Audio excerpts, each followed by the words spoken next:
I didn't cover a good old story-driven Stalker mod for a while now, and it's a shame because there are so many gems out there that are definitely not talked about enough. So a couple weeks ago, I dusted off my old spreadsheet with all the mods I want to try at some point, and next on the list was Legend Returns. So guess what we are talking about today?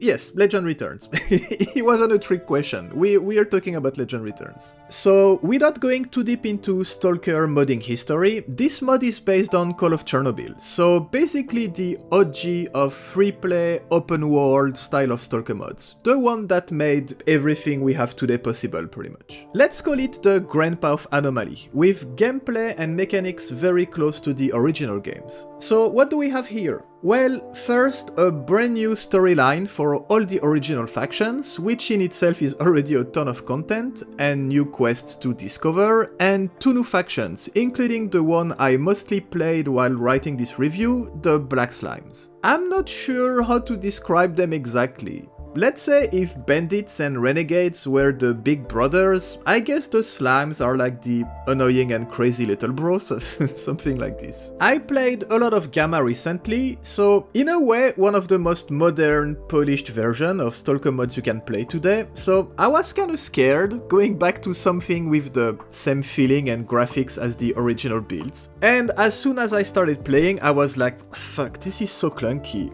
Look at the Headbob, Jesus Christ. Like, I don't know if I can do this. By the way, that's the command to reduce the Headbob. Just put a very low value and you're good. But a couple hours into it, I don't know, it's old school Stalker vibes and gameplay all over again, and hey, it just feels right. I felt like home. It's always weird when something old feels new and refreshing in a way, but that's definitely the case here. Let's say it didn't take too long for me to get hooked.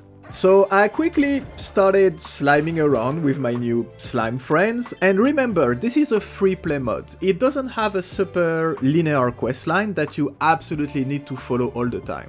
Yes, you have goals, you know where you're going and what you need to do, but a big part of it is simply roaming the zone, doing your thing, and slowly progressing the questline at the same time. And I absolutely love this. You have clear objectives, but the game lets you progress however you want. I mean, you have 300 active missions at the same time. The game is literally telling you, go explore, have fun, do your thing, go get fucked up by some dogs, sure. Just keep in mind to keep these items when you find them. Oh yeah, and when you're in this area, go check this. But yeah, no rush, you do you. And it's actually pretty fun quest design. There's no pressure, you enjoy yourself and progress at the speed you want. I mean, it's kind of the point of having a free play mod. You're not lost because you know what your objectives are, but you're free to do whatever you like at the same time. Let's take this mission for example. I have to pick up some documents in the tower close to the Clear Sky base. Turns out there's a lot of big minis around it, and trying to juke them is definitely not working. So you go farm a bit, try to get some more firepower to clean the place, even get some levels to get some extra skills. Oh yeah, because there's a very nice skill system in this mod. It's very RPG-like. You have different attributes that you can level up and specialize into, and you can unlock different powers and abilities. It's actually pretty well made, and it lets you tailor your character to the type of gameplay you like. The skill system itself is actually a big prop of the mod. And then you come back to the mission later, you murder everything pretty easily, just to realize that it was the wrong tower all along. And after finding the right tower and the documents you were looking for, you get ambushed by some mysterious guys, and now, on top of everything else, because yes, you still have your 300 other things to do, you kinda want to investigate who was behind this attack, so let's just add this to the list.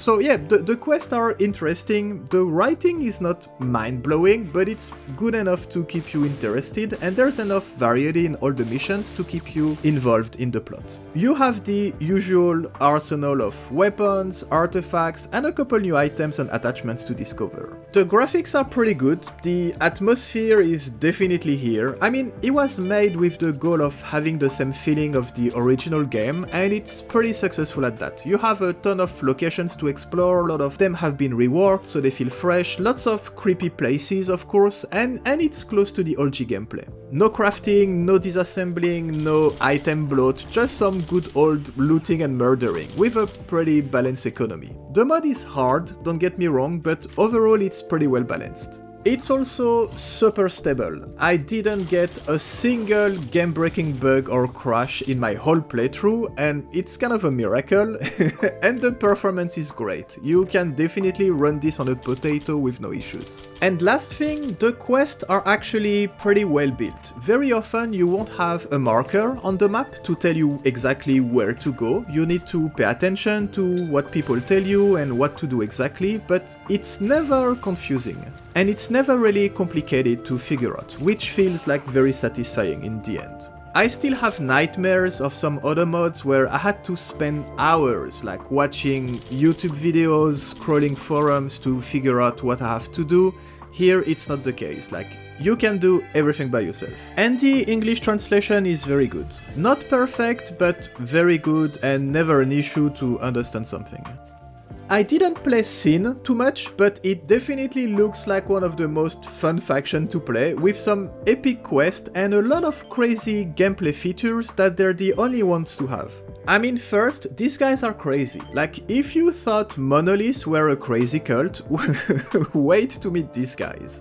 They have their own questline, which is basically murder everybody, and here there's no money. You can exchange stuff at the trader for hearts and ears that you cut off stalkers you kill. They have some kind of disguise system where you literally cut off the faces of people to wear them to infiltrate other factions. I mean, yeah, it's crazy and it's pretty fun at the same time. On top of that, they have special anomalous weapons and ammo. Anyways, I'm not gonna go too deep because as usual I don't want to give too many spoilers, but if you decide to try this mod, definitely check them out too.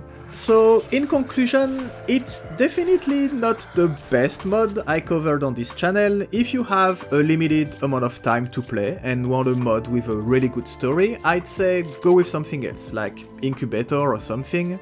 But if you want a free play, open world mod with a ton of good content, new factions, NPCs, decent questlines and game mechanics, with the old school feel of the OG games, then yeah, definitely give it a try. There's a rumored new 1.0 version that's supposed to come one day, maybe never, who knows. It's been in development forever, and we have no news. So yeah, don't think about it too much, and if it sounds like something you might enjoy, don't wait and yeah, just try it now. And as usual, let's finish with a quick install guide. There's nothing really complicated, everything is pretty much straightforward. I will leave, as usual, all the links in the video description. Okay, so first on the ModDB page, we're gonna download everything. So that's basically the Call of Chernobyl main files and the patch, the Legion Returns main files and the patch. And I didn't use these translation files because they're all a bit old. If you go in the other files, you can find this one, the one from 2021. That's the one I used, that's the most recent translation, so get that file too. And while it's downloading, you can go to Call of Chernobyl, and just check right here, read more, just check that you have the C++ and the DirectX installed. You should have them already installed if you play other Stalker mods, but just in case, make sure it's installed because yeah, it's not gonna work if you don't have those installed. So when everything is downloaded, you should have 5 files, Call of Chernobyl and the patch, Legion Returns and the patch, and the translation files. We can extract everything in the same folder for now. Okay, and when everything is extracted, it's actually pretty easy. So the Call of Chernobyl main files are gonna be our main folder, pretty much. So what we're gonna do first is like we're gonna take the patch for Call of Chernobyl, and we're gonna copy its content in the main folder. Just replace the files if you're asked. And when this is done, you should delete the bin folder and the gamedata folder if you have it. You shouldn't have a gamedata folder, but like if it's there, yeah, just delete it with the bin folder. When this is done, we're gonna go to the Legion Returns files. Same thing, we're gonna copy them in the Call of Chernobyl folder. then the patch, same thing, replace the files if you're asked. And then the translation. Make sure that you grab the gamedata folder. And that's it pretty much, you can start the game from there. And then you can go to the options, you just pick the latest DirectX, you can do like all your settings, your screen resolution, and that's pretty much it. If for whatever reason you want to use the debug menu, you just create a shortcut, then you go to the properties, target, and you add -dbg at the end of the target.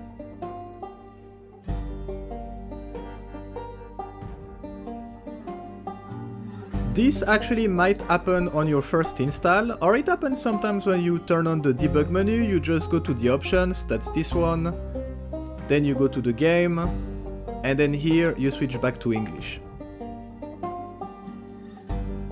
We're gonna have to restart the game. Okay, we are back in English, let's start a new game. And now that you are in-game, you can simply press escape to go back to the main menu, and then you press S to open the debug menu. And here you're going to be able to spawn whatever you want. You can teleport to any locations. In the console, you can turn on the God mode if you want to.